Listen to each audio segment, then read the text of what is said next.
Exercise 1.1 का question number first है, determine whether each of the following relations are reflexive, symmetric and transitive. इस question में 5 parts हैं। हर एक क्वेश्चन में डिटरमाइन करना है रिफ्लेक्सिव, सिमेट्रिक एंड ट्रांजिटिव है या नहीं। फर्स्ट पार्ट है relation R in the set A. इसमें 1 से लेकर 14 तक नंबर दिए हुए हैं। इसको लिखने का तरीका है आर इन सेट ए, मतलब रिलेशन है सेट ए का सेट ए के एलिमेंट के साथ में। और हमें यहाँ पर सेट ए दिया हुआ है, ए इज इक्वल टू में ब्रैकेट में 1 से लेकर 14 तक के नंबर।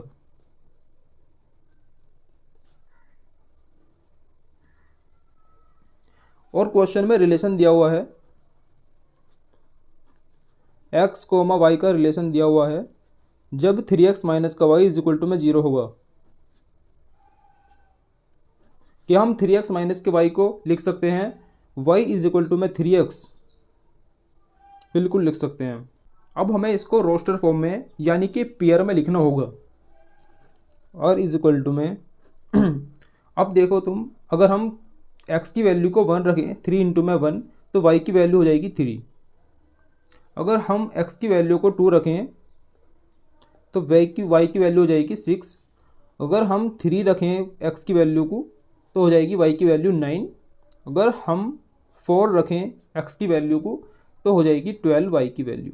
अगर हम 5 रखेंगे तो वो 15 हो जाएगी, जो कि हमारे सेट से बाहर हो जाएगी, फिर वो सेट से बिलोंग नहीं करेगी। क्योंकि देखो सेट ए और सेट बी जो हैं, सेट ए और सेट बी के जो एलिमेंट हैं वो सिर्फ 1 से लेकर 14 तक हैं, इसलिए सिर्फ हम 4 तक ही रखेंगे x की वैल्यू को। अगर 5 रखेंगे तो वो 15 हो जाएगा और वो सेट से फिर बिलोंग नहीं करेगी। तो गाइस देखते हैं क्या क्या पेयर बने। जब हमने x की वैल्यू को 1 रखा तो y की वैल्यू 3 आई। जब हमने x की वैल्यू को 2 रखा तो y की वैल्यू 6 आई। जब हमने x की वैल्यू को 3 रखा तो y की वैल्यू 9 आई। और जब हमने x की वैल्यू को 4 रखा तो y की वैल्यू आई 12। अब हमें डिटरमाइन करना है रिफ्लेक्सिव, सिमेट्रिक एंड ट्रांजिटिव। आखिरकार ये होते क्या हैं, चलिए मैं आपको बताता हूँ। सबसे पहले हम चेक करते हैं फॉर रिफ्लेक्सिव के लिए। फॉर रिफ्लेक्सिव की टर्म एंड कंडीशन क्या होती हैं। रिफ्लेक्सिव वो होता है element in set A related to itself, यानी कि जो अपने आप से ही रिलेट करता हो वो रिफ्लेक्सिव होता है। For example A comma A, B comma B and C comma C belongs to R. ये अपने आप से ही रिलेट कर रही हैं, इसलिए ये रिफ्लेक्सिव हुई। अब हम इसमें देखते हैं क्या ऐसा कोई एलिमेंट है जो अपने आप से ही रिलेट कर रहा हो, तो इसमें ऐसा कोई भी एलिमेंट नहीं है। तो यहाँ पर हम लिखेंगे 1,1 does not belongs to R. Reflexive ना होने के लिए सिर्फ एक ही एग्जाम्पल काफ़ी है। 2,2 या 3,3 does not belong to R लिखने की ज़रूरत नहीं है। अगर 1,1,1 does not belong to R नहीं है तो हम यहाँ पर लिखेंगे hence relation is not reflexive. For symmetric के लिए चेक करते हैं। इसकी टर्म और कंडीशन होती है सिमेट्रिक की, when A comma B belongs to R हो तो फिर बी कोमा ए भी बिलोंग्स टू आर होना चाहिए। क्या इसमें ऐसा कोई एलिमेंट है जो ए कोमा बी और बी कोमा ए को सेटिस्फाई करता हो, तो इसमें ऐसा कोई भी एलिमेंट नहीं है। तो यहाँ पर हम लिखेंगे 2,6 belongs to R but 6,2 does not belongs to R, hence relation is not symmetric. अब हम चेक करते हैं फॉर ट्रांजिटिव। ट्रांजिटिव क्या होता है। ट्रांजिटिव होता है जब A comma B belongs to R हो और बी कोमा सी भी बिलोंग्स टू आर हो तो फिर ए कोमा सी भी बिलोंग्स टू आर होना चाहिए। ए कोमा सी भी बिलोंग्स टू आर होना चाहिए। क्या इसमें ऐसे कोई पेयर्स है, तो गाइस यहाँ पर देखिए 1,3 बिलोंग्स टू आर कर रहा है, 1,3 बिलोंग्स टू आर करता है। और 3,9 आल्सो बिलोंग्स टू आर। क्या 1,9 बिलोंग्स टू आर है, तो गाइज यहाँ पर ऐसा कोई भी पेयर नहीं है। 1,9 does not belongs to R, hence R is not transitive. अगर चैनल पर नए हो तो वीडियो को लाइक और चैनल को सब्सक्राइब जरूर कर लो। क्वेश्चन नंबर फर्स्ट का पार्ट 2 है relation R in the set N of natural number. इसको पढ़ने का तरीका है आर इन सेट एन, यानी कि रिलेशन है नेचुरल नंबर का नेचुरल नंबर से। अब क्वेश्चन में रिलेशन हमें गिवन है x, y का रिलेशन है जब y इज इक्वल टू में x प्लस का 5 हो और x की वैल्यू लेस देन 4 हो, और इज इक्वल टू में x, 5 such that y is equal to में x प्लस का 5 एंड x की वैल्यू लेस देन 4। x की वैल्यू भी नेचुरल होगी और y की वैल्यू भी नेचुरल नंबर होगी। अब हम इसको रोस्टर फॉर्म में यानी पेयर में लिख लेते हैं। और इज इक्वल टू में जब हम x की वैल्यू को 1 पुट करेंगे, जब हम x की वैल्यू को यहाँ पर 1 पुट करेंगे तो y की वैल्यू कितनी हो जाएगी 6, और जब हम x की वैल्यू को 2 पुट करेंगे तो y की वैल्यू हो जाएगी 7, और जब हम x की वैल्यू को 3 पुट करेंगे तो y की वैल्यू हो जाएगी 8। अगर हम 4 पुट करेंगे तो y की वैल्यू हो जाएगी 9, लेकिन हम 4 पुट नहीं कर सकते क्योंकि x की वैल्यू लेस देन 4 है। जब मैंने 1 पुट करा तो y की वैल्यू 6, जब हमने x की वैल्यू को 2 पुट करा तो y की वैल्यू 7, और जब हमने x की वैल्यू को 3 पुट करा तो y की वैल्यू हो गई 8। ये हो गई हमारी रोस्टर फॉर्म, यानी कि पेयर में हमने एलिमेंट्स को लिख लिया। अब हम सबसे पहले चेक करेंगे फॉर रिफ्लेक्सिव।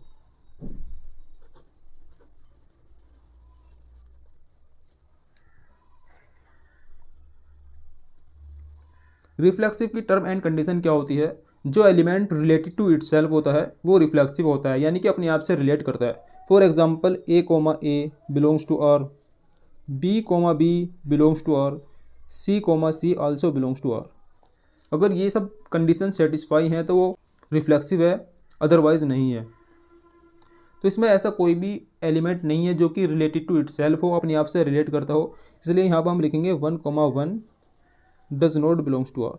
एक ही एग्जाम्पल काफ़ी है नॉट रिफ्लेक्सिव होने के लिए, hence relation is not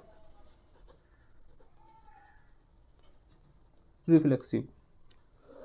for symmetric के लिए देखते हैं। सिमेट्रिक की टर्म एंड कंडीशन है जब a, b belongs to r हो देन b, a भी बिलोंग्स टू r होना चाहिए।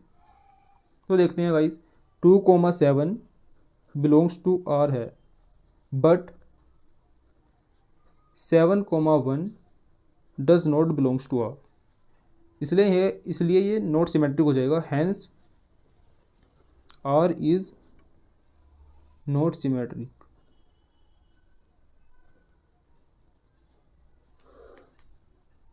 फॉर ट्रांजिटिव चेक करते हैं।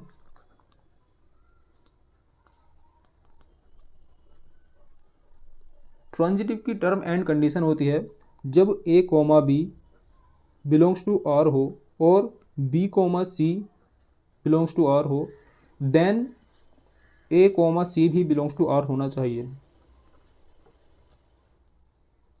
तो गाइस देखते हैं, यहाँ पर ऐसा कोई भी एलिमेंट्स नहीं है जो ट्रांजिटिव को सेटिस्फाई करता हो, यानी कि 1, 6 है, 2, 7 है, 3, 8 है, इसलिए ये हैंस नॉट ट्रांजिटिव हो जाएगा। Relation is not transitive. Video पसंद आई हो तो लाइक एंड शेयर और चैनल को सब्सक्राइब जरूर करना।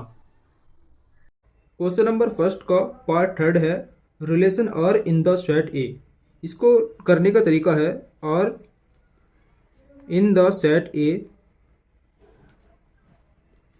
इसका मतलब है रिलेशन सेट ए का सेट ए के एलिमेंट के साथ में, और हमें सेट दिया हुआ है ए इज इक्वल टू में 1 से लेकर 6 तक, 1, 2, 3, 4, 5,6। और हमें इसका एक रिलेशन दिया हुआ है क्वेश्चन में, r इज इक्वल टू में x, y का रिलेशन है, जो कि y is divisible by x है। इसको हम ऐसे भी लिख सकते हैं y अपॉन में x। तो गाइस डिविजिबल क्या होता है इसके बारे में आपको पता होना चाहिए। अगर नहीं पता है तो चलिए मैं आपको बता देता हूँ। अगर मान लो एक 20 है, 20 को अगर मैं 9 से डिवाइड करूँ तो इसकी वैल्यू होगी 2.22 अप्रोक्स। लेकिन अगर मैं 20 को 2 से डिवाइड करूँ तो इसकी वैल्यू होगी 10। तो ये डिविजिबल है और ये नहीं है डिविजिबल। अब हम इसको रोस्टर फॉर्म में लिखने की कोशिश करते हैं। मान लो 1,1, 1,2। अब 1,2 गाइस कैसे, अब x होगा 1 और y हो गया 2, तो ये हो गया x। अब y जो है डिविजिबल बाई x है, 2 अपॉन में 1, तो इसकी वैल्यू कितना आएगी 2। ये इंटीजर हुआ, तो ये इसका मतलब ये डिविजिबल है। 1,2, 1,3 एंड 1,4, 1,5, 1,6, 2,2, 2,4, 2,6, 3,3, 3,6 एंड 4,4, 5,5 एंड 6,6। तो गाइज ये कुछ पेयर आ गए हैं हमारे पास। अब हम चेक करते हैं फॉर रिफ्लेक्सिव के लिए। तो रिफ्लेक्सिव की टर्म एंड कंडीशन मैंने आपको पहले हर क्वेश्चन में बताता हुआ आ रहा हूँ। अगर आपने वे क्वेश्चन नहीं करे तो आप उनको पहले कर लें जाकर, लेकिन यहाँ भी मैं आपको बता देता हूँ। रिफ्लेक्सिव होता है जो ए एलिमेंट सेट से बिलोंग करता है वो रिलेटेड टू इटसेल्फ होना चाहिए। For example A, B, B belongs to R होना चाहिए। अब यहाँ पर ऐसे एलिमेंट्स हैं क्या जो रिलेटेड टू इटसेल्फ हो? तो गाइज बिल्कुल हैं, ऑफकोर्स है। 1,1, 4,4, 5,5, 6,6। तो गाइज ये हो गया रिफ्लेक्सिव। 1,1, 2,2 belongs to R। यहाँ पे लिखेंगे हैंस R इज रिफ्लेक्सिव।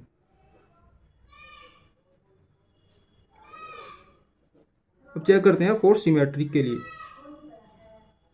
अब सिमेट्रिक की टर्म एंड कंडीशन मैंने आपको पहले भी बताई हुई है, लेकिन अभी बताता हूँ मैं। अगर A, B belongs to R है तो फिर B, A भी बिलोंग्स टू R होना चाहिए। अब इसमें गाइस ऐसा एलिमेंट है कोई जो सिमेट्रिक को सेटिस्फाई करता हो? तो गाइस मुझे तो इसमें अभी तक ऐसा कोई एलिमेंट दिखा ही नहीं है ही नहीं guys.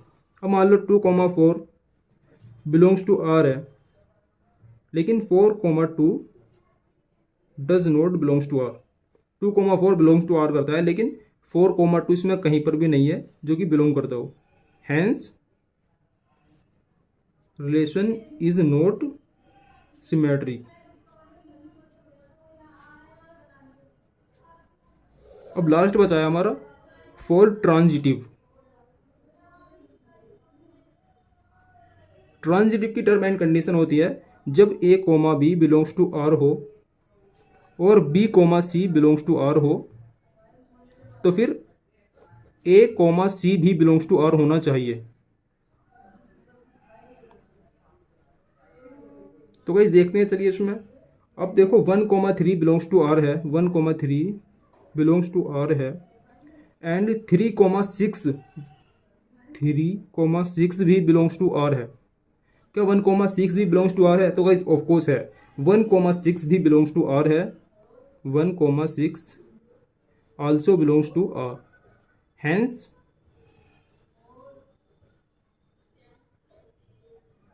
Relation is transitive.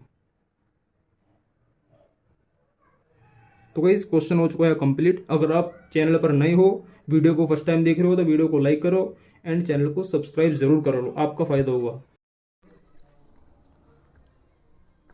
Question number 1 का पार्ट 4 है, relation R in the set Z of all integer defined as. Integer क्या होते हैं guys? A whole number that can be positive, negative और zero but not fraction and decimal.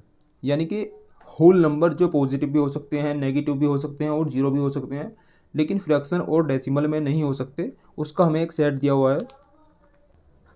For example 0, positive और negative 1, positive negative 2, positive negative 3, positive negative 4, positive negative 5। इसी तरीके से ये infinite तक नंबर दिए हुए हैं, हमें यहाँ पर कोई लिमिट नहीं दी हुई।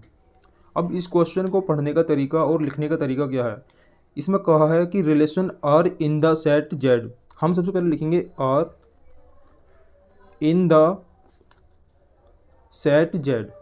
क्वेश्चन में यही कहा है ना, R in the set Z. अब इसको करने का तरीका है, रिलेशन दिया हुआ है हमें जो कि जेड सेट के एलिमेंट का जेड सेट के एलिमेंट के साथ है। यहाँ तक आपको समझ आया होगा। अब फिर क्वेश्चन में हमें एक रिलेशन दिया हुआ है, आर इज इक्वल टू में एक्स कोमा वाई का रिलेशन है जब एक्स माइनस का वाई इंटीजर हो।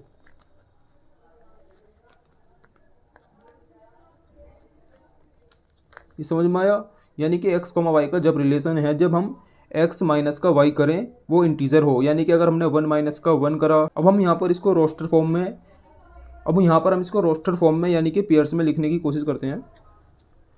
और इज इक्वल टू में सबसे पहले अगर हम x की वैल्यू को 1 रखें और y की वैल्यू को भी 1 रखें, 1,1, तो 1,1 इज इक्वल टू में क्या होगा 0। ये एक इंटीजर है इसलिए ये इससे बिलोंग करेगा।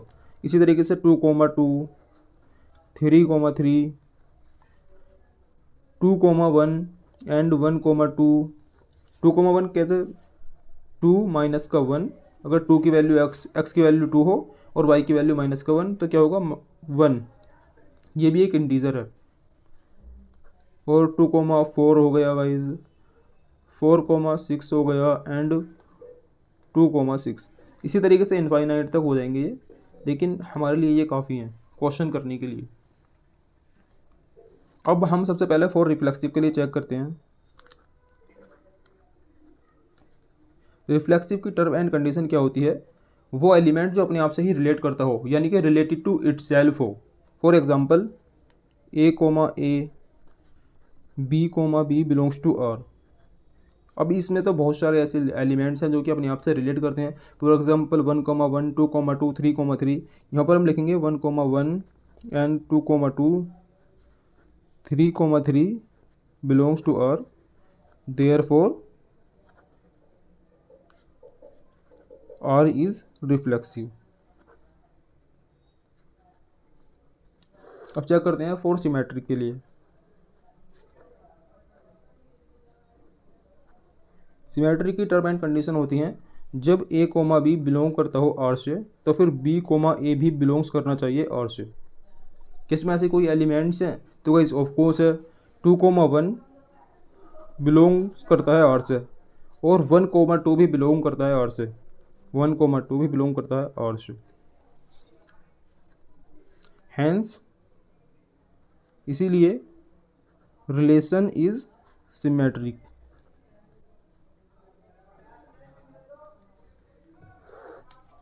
अब चेक करते हैं फॉर ट्रांजिटिव के लिए।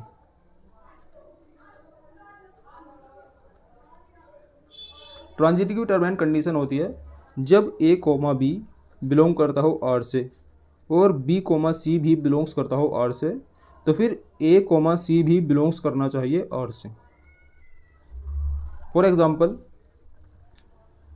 2,4 बिलोंग करता है R से एंड 4,6 भी बिलोंग करता है R से। 2,4 बिलोंग करता है R से रिलेशन से और 4,6 भी बिलोंग करता है R से। अब क्या 2,6 भी बिलोंग करता है R से? तो गाइस देखो 2,6 भी करता है, 2,6 also belongs to R, therefore इसीलिए R इज ट्रांजिटिव। अगर चैनल पर नहीं हो तो सब्सक्राइब जरूर करना। क्वेश्चन नंबर फर्स्ट का पार्ट 5 हमें दिया हुआ है, relation R in the set A of human being in a town at a particular time. यानी कि हमें एक सेट दिया हुआ है ह्यूमन बींग का in a town. A is equal to में सेट ऑफ ह्यूमन बीइंग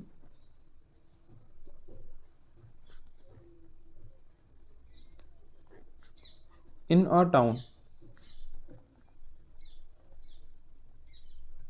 अब हम इसको लेट करेंगे, let set of human being in a town x, y, z। और हमें इसमें रिलेशन दिया हुआ है पार्ट फर्स्ट में। सबसे पहले हम पार्ट फर्स्ट करेंगे।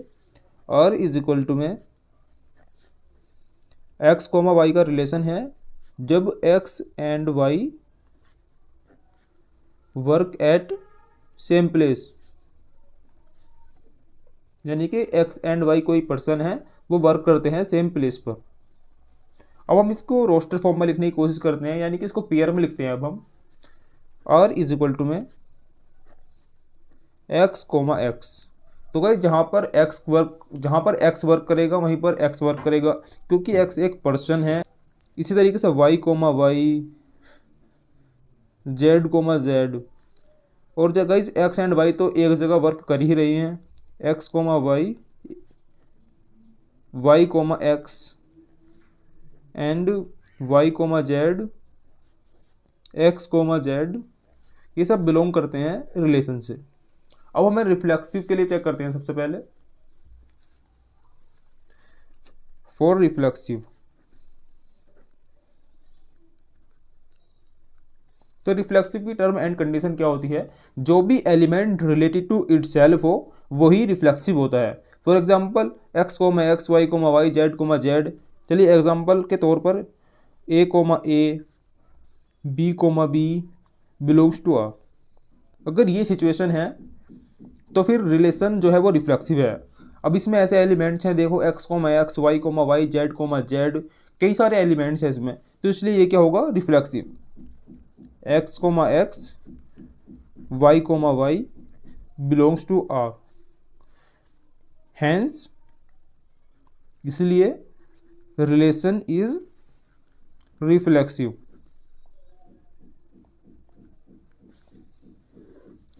फोर्थ सिमेट्रिक के लिए चेक करते हैं। इसकी टर्म एंड कंडीशन क्या होती है? जब a, b belongs to r हो तो फिर b, a भी बिलोंग्स टू r होना चाहिए।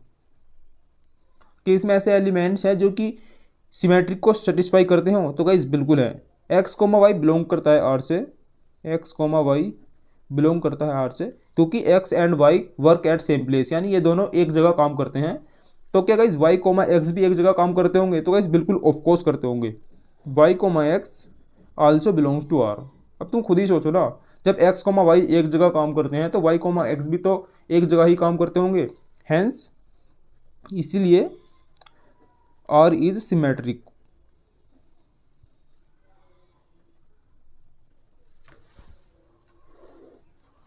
अब चेक करते हैं गाइस फॉर ट्रांजिटिव के लिए।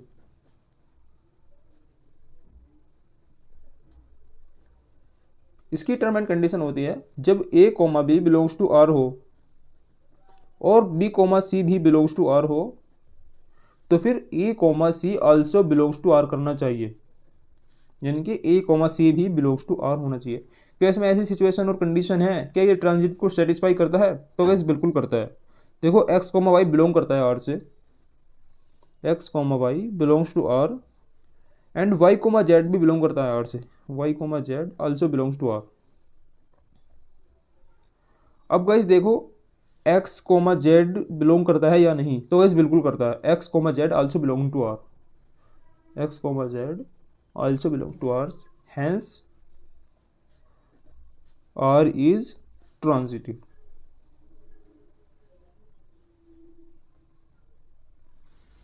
तो गाइस ये क्वेश्चन हो गया कंप्लीट। अब देखते हैं हम क्वेश्चन नंबर फर्स्ट का पार्ट फिफ्थ का पार्ट 2, यानी कि बी पार्ट। इसमें हमें रिलेशन दिया हुआ है r इज इक्वल टू में x, y का रिलेशन है जब x and y live in the same locality. ये बिल्कुल सेम है, जिस तरीके से फर्स्ट हुआ है बिल्कुल ऐसी होगा। चलिए मैं आपको करके दिखाता हूँ।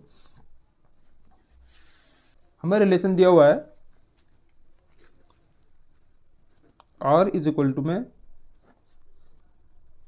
एक्स कोमा वाई का रिलेशन है जब X and Y live in the same locality, live in the same locality.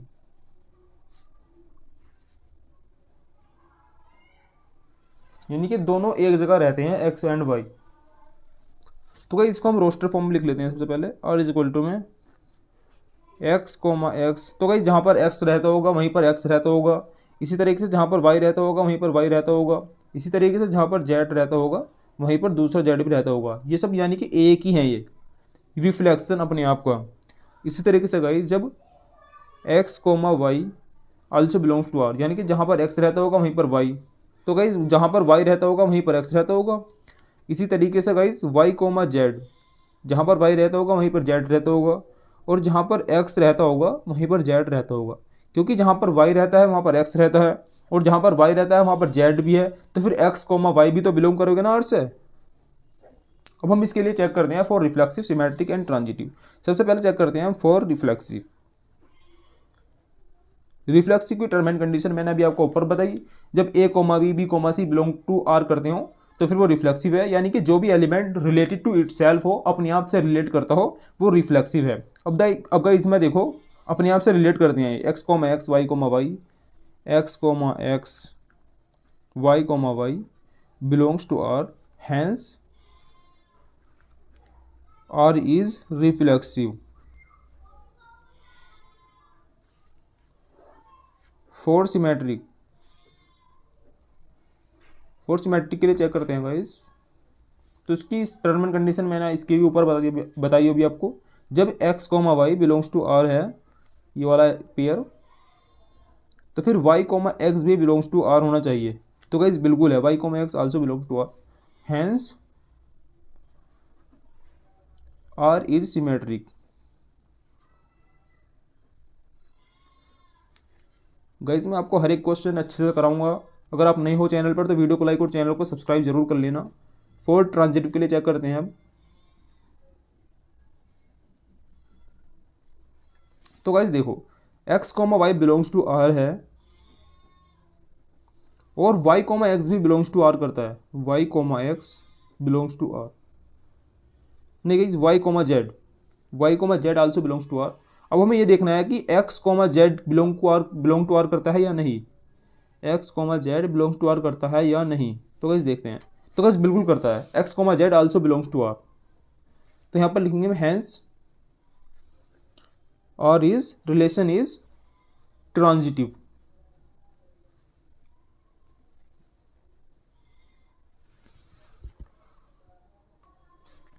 तो गाइस क्वेश्चन हो गया हमारा कंप्लीट। अब देखते हैं क्वेश्चन नंबर 3, फिफ्थ पार्ट का पार्ट सी है, आर इज इक्वल टू में एक्स कोमा वाई, यानी कि एक्स कोमा वाई का रिलेशन है जब x is exactly 7 centimetre taller than Y.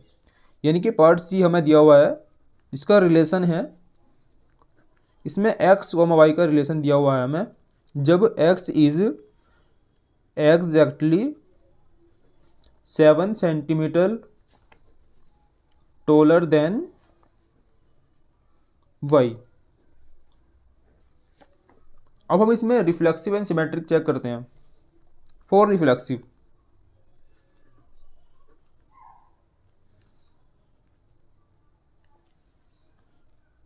तो गाइस मैं आपको पहले इस रिलेशन को समझा देता हूं।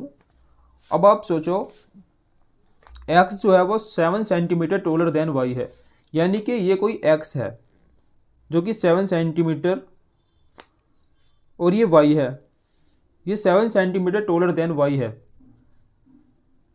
और ये जेड है, और वाई जो है जेड से भी 7 सेंटीमीटर टोलर देन है। तो गाइस बिल्कुल सिंपल सा फंडा है। अब हम फॉर रिफ्लेक्सिव के लिए चेक करते हैं। तो guys x comma X belongs to R नहीं होने का, क्योंकि एक्स अपने आप से 7 सेंटीमीटर लंबा नहीं हो सकता, यानी कि टोलर नहीं हो सकता। तो हम यहाँ पर लिखेंगे does not belong to R. Not reflexive के लिए एक ही एग्जाम्पल काफ़ी है, हैंस आर इज रिफ्लेक्सिव। अब चेक करते हैं फॉर सिमेट्रिक के लिए।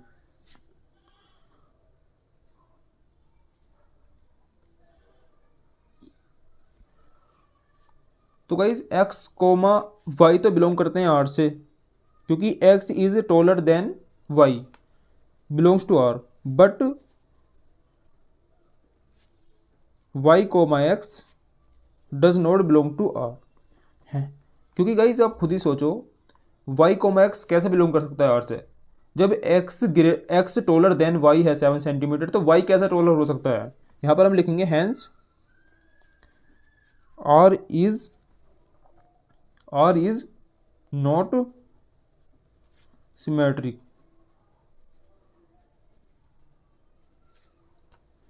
फॉर ट्रांजिटिव के लिए चेक करते हैं। अब गाइज एक्स कोमा वाई तो बिलोंग करता है आर से, और वाई कोमा जेड भी बिलोंग करता है आर से, क्योंकि एक्स भी टॉलर देन वाई है।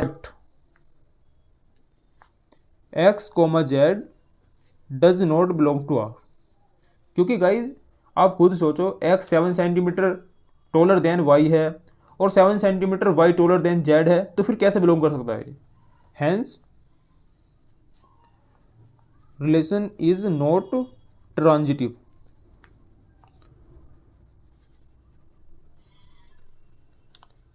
तो गाइस क्वेश्चन हो गया हमारा यहाँ पर पूरा। अब देखते हैं part D. R is equal to में एक्स कोमा वाई का रिलेशन है जब x is wife of y हो। इसको लिख लेते हैं हम सबसे पहले।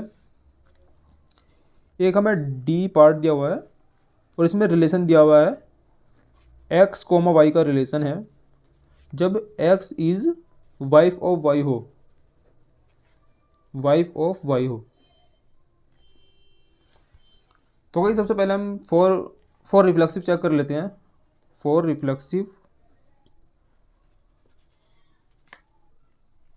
तो इसकी टर्म एंड कंडीशन मैंने आपको बताई है पहले ही, वही इसकी टर्म और कंडीशन यहाँ भी लगेंगी। तो भाई सबसे पहले रिफ्लेक्सिव को एक्स कोमा एक्स चेक करते हैं, जो कि एलिमेंट अपने आप से रिलेट करता हो। तो guys x comma x does not belong to R, क्योंकि guys X is wife of Y, X जो है वो वाइफ है वाई की, तो एक्स वाइफ कैसे हो सकती है एक्स की, यानी कि अपने आप की वाइफ कैसे हो सकती है? तो यहाँ पर आ जाएगा, एक ही एग्जाम्पल काफ़ी है इसके लिए। Hence relation is not reflexive. For symmetric के लिए चेक करते हैं।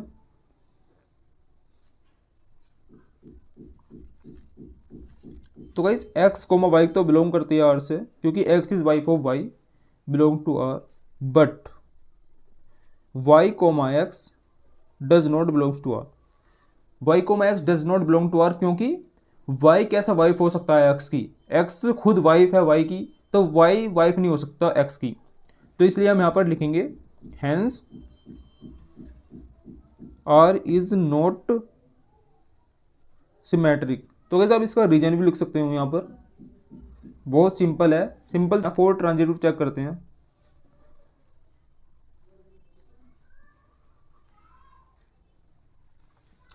तो guys x comma Y belongs to R, x comma y जो है वो बिलोंग करता है आर से, but y comma z does not belong to R. आप खुद सोचो, जब एक्स जो है वो वाइफ है वाई की और वो बिलोंग करता है आर से, ओके, तो वाई तो मेल हुआ ना, क्योंकि एक्स जो है वाइफ है, एक्स जो है वो वाइफ है वाई की, तो वाई मेल हुआ, तो वाई कैसा वाइफ हो सकता है जेड की? Does not belong to R, hence relation is not transitive. तो गाइस ये भी क्वेश्चन हो गया हमारा कंप्लीट। अब देखते हैं पार्ट 5, यानी कि पार्ट ई। इसमें रिलेशन दिया हुआ है हमें एक्स कोमा वाई का, x is father of y. तो गाइज एक्स जो है वो फादर है वाई का, तो ये बिल्कुल सेम क्वेश्चन डी की तरह है, इसको आप खुद ही करो।